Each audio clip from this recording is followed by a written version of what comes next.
इसमें हमारे दो तरह के एग्जाम्स हैं जो हमने विभाजित किए हुए हैं। कक्षा 1 से 3 तक का एग्जाम एक दिन होगा, कक्षा 4 से 8 तक का एग्जाम एक दिन होगा।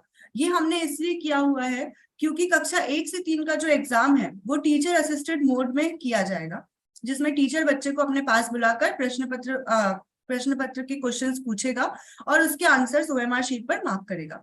कक्षा 4 से 8 का जो एग्जाम है वो बच्चे खुद देंगे और उसके लिए हमने एक दूसरा दिन रखा हुआ है। तो अब हम ये देखते हैं कि प्रश्न पत्र और ओएमआर शीट का वितरण कैसे किया गया है। जो प्रश्न पत्र और ओएमआर शीट आपको विभाग द्वारा पहुंचाए गए हैं, उसमें कक्षा 1 से 3 के लिए प्रति 5 बच्चों पर एक प्रश्न पत्र उपलब्ध कराया गया है। जिसका मतलब है कि आप जब बच्चों को अपने पास बुलाएंगे तो आप उनको ये बोलेंगे कि अगर उन्हें कोई भी क्वेश्चन सॉल्व करना है, कोई भी मैथ का क्वेश्चन है, तो वो अपनी रफ कॉपी लेकर आए।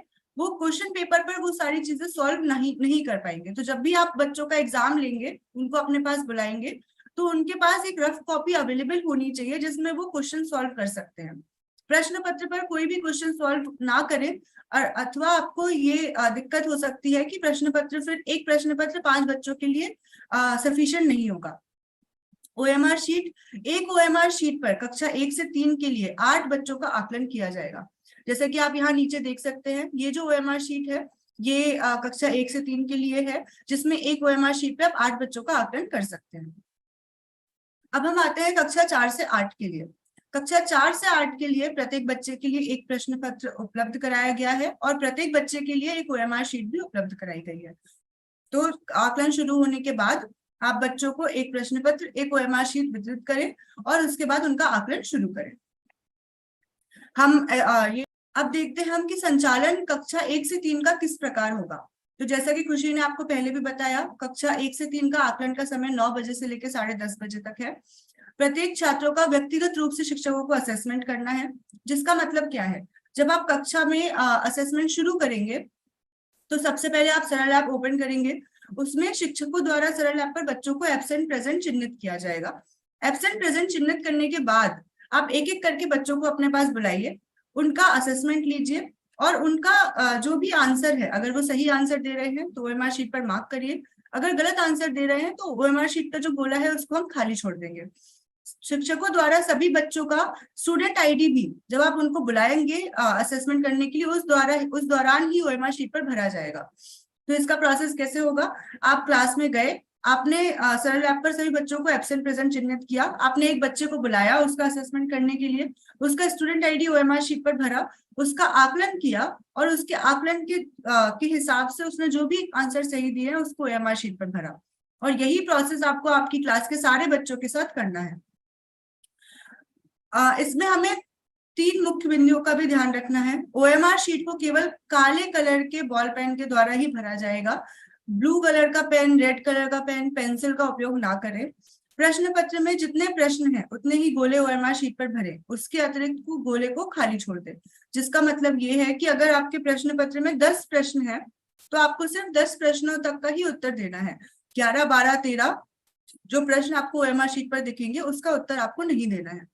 असेसमेंट के उपरांत ओएमआर शीट जमा करके 1 घंटे के अंदर सरल ऐप के माध्यम से शिक्षक द्वारा स्कैन किया जाएगा। ये स्कैनिंग का प्रोसेस बहुत आसान है। ये है हमारा ओएमआर शीट जो हम ग्रेड 1 से 3 के लिए यूज करेंगे। जैसा कि आप इसमें देख पा रहे हैं, जो छात्र आईडी है, यहाँ पर 9 अंक का छात्र आईडी लिखेंगे आप, जो कि प्रेरणा पोर्टल का आईडी है जो आपको ऐप में मिलेगा। एंड बच्चों द्वारा दिए गए उत्तरों को आपको यहाँ पर गोले मार्क करके भरना है। इसके अलावा ओएमआर शीट के चारों तरफ आपको कोई भी चीज नहीं लिखनी है। ये ध्यान रखिए कि ओएमआर शीट को डिस्ट्रॉय ना करें, पंचर ना करें, फोल्ड ना करें। सिर्फ ओएमआर शीट पे छात्र आईडी लिख के उनका आंसर उत्तर लिखकर उसको साइड में रख दें। एक ओएमआर शीट पे 8 बच्चों का आकलन किया जाएगा। अब हम देखते हैं कि संचालन कक्षा 4 से 8 का संचालन किस प्रकार होगा। कक्षा 4 से 8 के आकलन का समय 8:50 से लेकर 10:30 बजे 10:20 तक है। सभी बच्चों को प्रश्न पत्र एवं ओएमआर शीट दी जाएगी। ओएमआर शीट वितरित करने के बाद हम शिक्षकों से ये अपेक्षा करते हैं कि वो सारे बच्चों को एक बार उदाहरण सहित समझाएं कि ओएमआर शीट भरने की विधि क्या है, ताकि बच्चों द्वारा ओएमआर शीट भरने में कोई भी गलतियां ना हो। शिक्षकों द्वारा सरल ऐप पर बच्चों को एब्सेंट प्रेजेंट किया जाएगा। उन शिक्षकों द्वारा ही सभी बच्चों को उनका स्टूडेंट आईडी भरवाया जाएगा, जो बच्चों को नहीं पता होता है। तो शिक्षकों से ये भी अपेक्षा है कि आकलन शुरू करने के बाद एक एक बच्चे के पास जाके उसको उसका स्टूडेंट आईडी बताएं और उसके ओएमआर शीट पर भरवाएं। प्रश्न पत्र हल करने हेतु बच्चों को 1 घंटे का समय दिया जाएगा। 1 घंटे के बाद आप उनसे ओएमआर शीट वापस कलेक्ट कर सकते हैं। इसमें भी हमारे मुख्य बिंदु वही है, ओएमआर शीट को केवल काले कलर के बॉल पेन सेट के द्वारा ही भरा जाएगा। प्रश्न पत्र में जितने प्रश्न हैं उतने ही गोले ओएमआर शीट पर भरें, उसके अतिरिक्त सारे गोलों को खाली छोड़ दें। असेसमेंट के उपरांत ओएमआर शीट जमा करने के बाद आपके पास 2 घंटे का समय रहेगा, जिसके अंदर आप सारे शीट्स को स्कैन करके सबमिट कर सकते हैं सरल ऐप पर। मैं इसको एक बार फिर से रिपीट कर देती हूँ। ओएमआर शीट है जो हम कक्षा 4 से 8 के लिए यूज करेंगे, जिसमें बच्चा सबसे ऊपर अपना छात्र का 9 डिजिट का आईडी लिखेगा एंड एक एक क्वेश्चन के अगेंस्ट में जो भी उसका उत्तर है ABCD वो मार्क करेगा। बच्चों को ये जरूर बताएं कि आसपास ओएमआर शीट के आसपास कुछ भी ना लिखें, ओएमआर शीट को फाड़े ना, पंचर ना करें, सिर्फ स्टूडेंट आईडी और उनके जो भी आंसर जो उन्हें लगता है कि करेक्ट आंसर है वो ओएमआर शीट पर फिल करें। चीजें नहीं करनी है। सबसे पहले और सबसे इम्पोर्टेंट, केवल काले रंग के पेन का ही उपयोग करें। कलर पेन का उपयोग, पेंसिल का उपयोग, ब्लू पेन का उपयोग ना करें। आकलन एवं स्कैनिंग के दौरान एक स्थिर प्लेटफॉर्म पर ही ओएमआर शीट को रखें। उसको पैर के ऊपर रखकर, कहीं और रखकर, जमीन पर भी रख सकते हैं, बट स्थिर प्लेटफॉर्म होना चाहिए और सीधा प्लेटफॉर्म होना चाहिए जहां पर आप ओएमआर शीट को रखकर भर रहे हैं। ओएमआर के जो गोले हैं उनको पूरी तरीके से भरे, गोलों को आधा अधूरा ना भरे, गोलों पर क्रॉस ना लगाएं और बच्चों को आप ये पहले से बहुत ही स्पेसिफिक इंस्ट्रक्शंस दे दीजिए कि एक ही गोला वो भर सकते हैं। केवल मानकीकृत संख्या ही लिखें, टेढ़े मेढ़े लेटर्स, थोड़े से डेकोरेटिव लेटर्स ना लिखें। बहुत ही सिंपल तरीके में जो भी हमारे नंबर्स हैं, जब हम अपना स्टूडेंट आईडी भरें तो बहुत ही सिंपल तरीके में नंबर्स को लिखें। ओएमआर शीट को नुकसान ना पहुंचाएं या पंचर ना करें। स्कैन करने के लिए लैंडस्केप मोड में फोन को रखें। पोर्ट्रेट मोड में फोन रखकर आप स्कैन नहीं कर पाएंगे। हमारे शीट के ऊपर रखें, फोन को आड़े टेढ़े तरीके से ना रखें, पर दिए गए गोले ढकने नहीं चाहिए।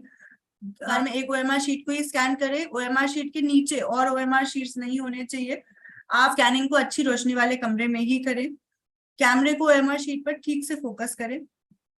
आप सरल ऐप की ट्रेनिंग वीडियो देखें, इसमें आपके सभी प्रश्न का हल आपको मिल जाएगा। अगर आपको लग रहा है कि आपको फिर भी कोई समस्या आ रही है तो कृपया अपने एआरपी साथी से संपर्क करें। अगर एआरपी साथी उसका हल दे सके तो बहुत ही अच्छी बात है, नहीं तो आप अपने डीसीटी से भी संपर्क कर सकते हैं। अगर आखिर में जाके भी आपको लग रहा है कि आपको समस्या आ रही है, आपको और समझने की जरूरत है, तो आप वीएस के हेल्पलाइन नंबर पे भी कॉल कर सकते हैं। ये जो स्लाइड पे आपको हेल्पलाइन नंबर दिख रहा है, कृपया उसको नोट कर लें। सर पर प्रश्न पत्र एवं ओएमआर शीट कब तक उपलब्ध कराई जाएगी? तो ये 2 दिवस पहले आपको उपलब्ध करा दी जाएगी। क्या प्रश्न पत्र एवं ओएमआर शीट का पैकेट प्राप्त होते ही खोल लिया जाना है? जी नहीं, परीक्षा से सिर्फ 15 मिनट पूर्व पर्यवेक्षक और प्रधान अध्यापक के सामने और उनकी उपस्थिति में ही लिफाफा खोला जाए।